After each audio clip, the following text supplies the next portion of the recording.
The equation H2 plus O2 make H2O. How much water should we get out if we start with 1 gram of hydrogen gas? This is an example of a stoichiometry question.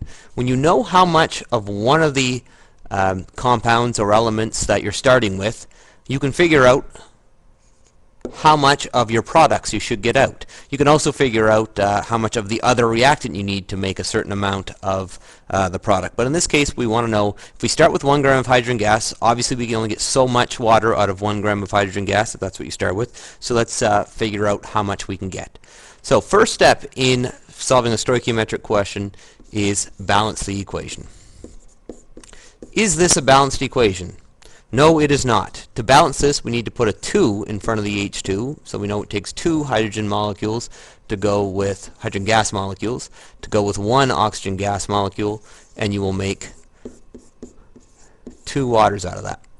We also know that we're starting with a mass here of 1 gram, and we want to know the mass of how much water we're going to get out. So that's step 1, balanced. Step 2, you don't really need to do this as a second step, but it is a convenient way to go about this, is find the molar masses of the thing you know. So in this case, it's hydrogen. We know that. Hydrogen gas, we have 1 gram of it. And what we're looking for. So in this case, it's water. In all cases of stoichiometry, once you've balanced the equation, it doesn't matter about the other things. So the O2 won't have anything to do with the rest of this question. We could have asked the question how much O2 gas you need to go with 1 gram, and then you'd simply do this exact same thing, only instead of with water, you'd do it with oxygen. So in this case, we know something about the hydrogen gas, and we're looking for something about the water, so let's find the molar masses of each of those things.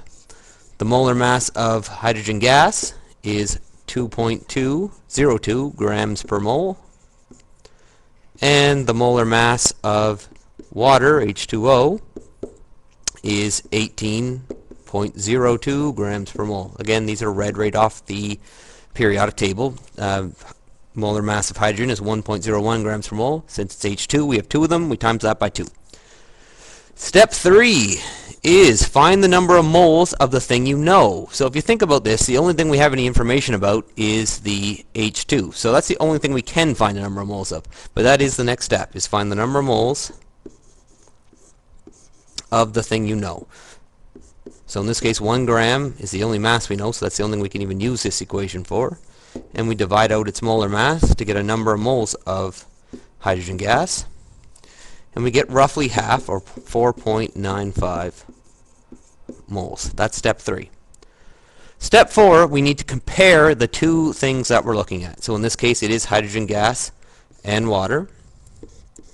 And we have to make that into a ratio.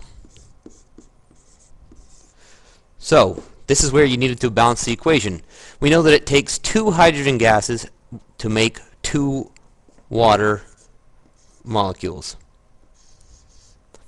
So there we go. It's a 2-to-2 ratio, which is really just 1-to-1. So for every 1 hydrogen gas, you'll make 1 water, so on and so forth. So that means, if you remember that moles are really just a number like a dozen, if you have 0.495 moles of hydrogen gas, you will make 0.495 moles of water. Had this been 2-to-1, then we would have had to divide it by 2. If it was 1-to-2, we would have multiplied it by 2, so on and so forth. The last step of stoichiometry is then take your number of moles of the thing you didn't know before. So for water, which we just found by comparing the mole ratio, in this case it happens to be the exact same, which is lucky. And you want to find a mass. So you'll use this equation here. From step 2, you already know the molar mass of water.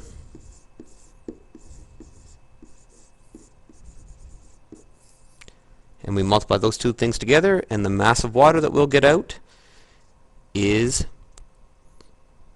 8.92 grams.